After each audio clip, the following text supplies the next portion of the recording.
Welcome to the Sherman Show, guys. The Sherman Show. Yeah. Yeah, man. All right, so I have a special guest with me that I've been wanting to have on the show for a very, very long time. The closest thing that I have to a brother, one of my best friends, Josh Fuller. How y'all doing? If you don't know me, my name's Josh, as he just said. And we've known each other for 20 years now. Dang, Yeah. We're that old. That's wild. Yeah, so pretty much me and Josh knew each other. We went to the same elementary school. I think we went to the same middle school for a little bit, right? You went to Buchanan? Nope. No, you didn't go to Learning Buchanan. Okay, and then you went to Gaither, and we always knew of each other, but it wasn't until after we graduated that we linked up through Instagram over video games. Yep. Said, hey, let's play some PlayStation. You got 2K? Me too. And It was like GTA and stuff too, it's yeah. crazy. And then we're just friends all of a sudden. Yep, then we became Brothers. best friends. But Josh, I wanted to bring you on because there's things that you're currently going through in life that not many people of our age would really know how to react to. So, for example, you're 26 years old, 27, 27. I forgot. Jeez. We're old. Yeah, man. we're getting old, man. 27 years old now, right? And you're married. Yep. You just had a newborn child. Yep. Little Hazley Gray. Shout out to Hazley. What's up, Hazley? And you also have another daughter, Penny. Penelope. Yes, she turns 5 this year. Wow, dude. Time flies. So you have a good job. You take care of your family. You got married. So what made you decide to go in that type of lifestyle direction compared to everybody that's doing this whole, I don't even know what it's called at our age, but the whole I don't need no relationship. I don't want to settle down. Ain't nobody gonna handle me. What made you decide to have this different lifestyle change? What made you want the lifestyle that you have? Drugs. Lots and lots of drugs. It affects the brain in ways. No, you see your parents. As you see yours, your parents have been together, 30-something years, just like mine. You see that each of them was always there for each other. And you grow up with that and you long for the day that you have something like that. And then this girl, Melissa, my wife, comes into my life and we start a friendship, and the friendship slowly turns into something else. And it's crazy because, the whole life your parents tell you, don't think about finding the one, she'll just come to you. And I never believed that because it's so cliche, it's okay, she's going to come to me. She did. And we were friends for 2 years. I never thought anything more of her than just a friend. And then I saw how she was with her daughter, Penelope, now my daughter. And that was very attractive to me, seeing someone be so motherly and loving and taking care of their child. And that's attractive. Yeah. Seeing that, I asked her out, I want to say 2 or 3 times. I was rejected 2 or 3 times. And then finally got her to say yes. And after that first date, dude, the story. At that time, I was still living with my parents, and I went home. It was whatever it was, close to midnight. Went in their room, and I was like, hey, I know this is crazy and all, but I think I just went on my last first date. I'm pretty sure I just met the love of my life. But I'm not saying for sure, but pretty sure. And there, obviously, Josh, don't jump into this because I like to jump into love really quick. I have a hard time.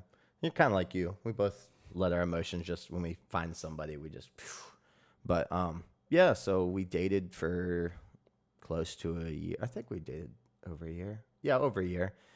No, it wasn't even over a year. Shoot, it was 8 months after we started our first date, and I proposed, and I proposed by writing her a song and playing it on the guitar, and yeah, and It's beautiful. yeah, got married, had a baby, got her pregnant on the honeymoon, so I had a honeymoon baby. And now I got Guys, 2 don't forget, if you're going to do things with your partner, have safe, protected sex. This episode has been brought to you by Trojan Condoms. Nah, man, babies are awesome, Yeah, no, for sure, man. but When it's with the right person. for sure, yeah, I definitely would suggest marrying somebody before doing that, just because.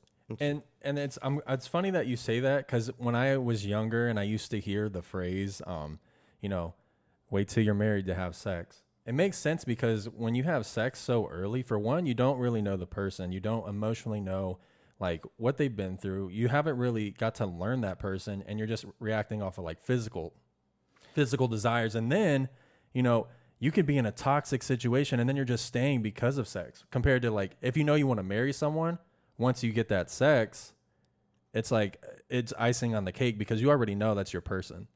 Yeah. I just, with my parents, at least I was always taught you don't do that before marriage. And I mean, obviously I didn't listen to that very well, regrettably. And I regret it. Honestly, I do regret it because I wish I could give my wife that. I wish I could give her everything.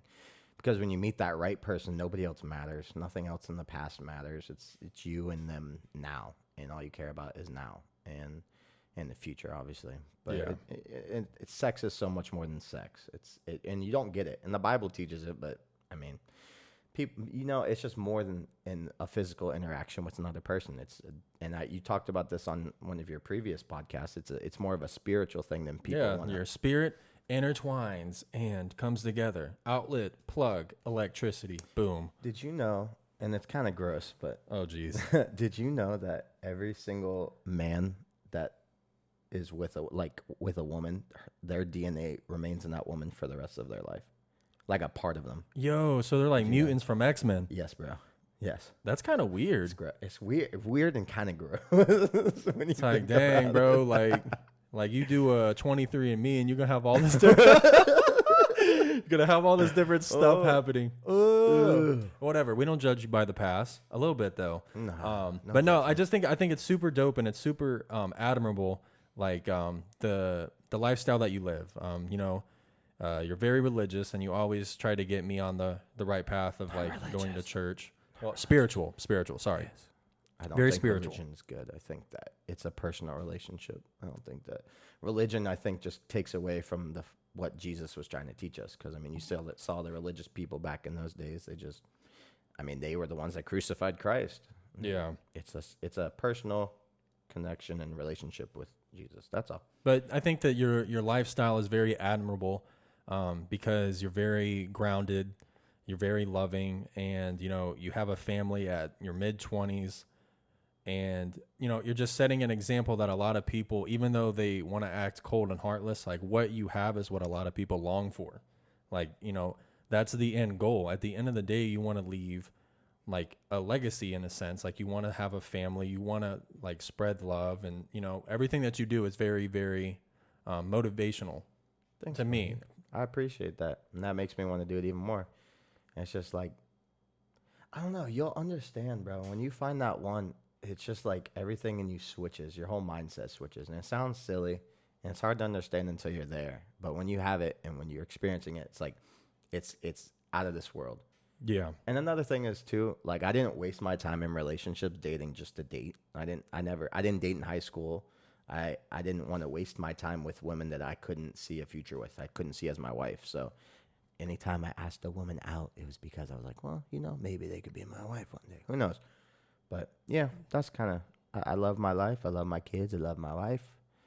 My job's pretty good. I love my job. I'm a plumber, for those of you who don't know. Love your friends. I love my brothers. And okay, so let me just kind of elaborate.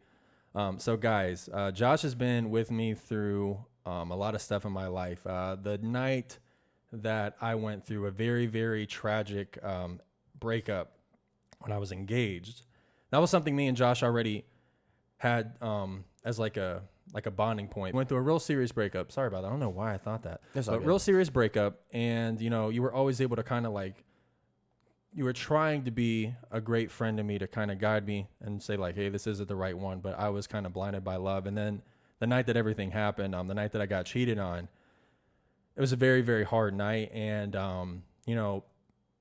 how was that experience for you? Because I kind of remember that night. I kind of blacked out a little bit. Blacked out, bro. Yeah, I could tell you blacked out. I've never seen you look that way. And it hurt. Well, don't get me emotional. Gosh dang it. It hurt me because, you know where I stood and what my feelings were towards the woman you were with at that time, and we won't say names. But I personally, just based off what I knew about you and who you were as a person, and you and I are very similar people with the way we think and feel and stuff. I didn't think she was right. The way that you acted around her, and you just weren't yourself. You were somebody else, but you were too caught up in this one woman, and your feelings blinded your ability to, step back and really evaluate what it was you were doing and who you were with. And then the night that happened, I mean, you had just gotten off work, and we both worked at Publix distribution at the time. So we're working 4 p.m. to 4 a.m., sometimes past 4 a.m., 12-hour shifts, sometimes 7 days in a row. We're tired. We're not home a lot. And then you come home to somebody who thinks you're still at work with somebody else in your bed in your house. And I honestly, when you called me and told me to come up, because it was like, 2 in the morning? Yeah, it was like 2:30. I just left. Like, I didn't think about it. I just like, oh my gosh, I need to be there, because I could only imagine what was if it was going through my head, the things that were going through my head, I'm like, I can only imagine what's going through Paul's head right now. So then I ran over there. Your parents were there. And I just remember seeing that look on your face of like, you were hurt on a different level. Though it wasn't normal pain. It was like I could tell you felt like your heart had literally just got ripped out of your body, because you weren't crying. You were just in disbelief, walking around the room, not knowing what to even do with yourself. And I felt helpless because there's nothing that I could have said or done to make it go away. Yeah. The only thing that heals that is... Hey guys, thank you for tuning in. Full episode is now out on Spotify. If you want to go and listen to it, go on Spotify and search up at The Sherman Show. Thank you guys so much again for tuning in. More to come.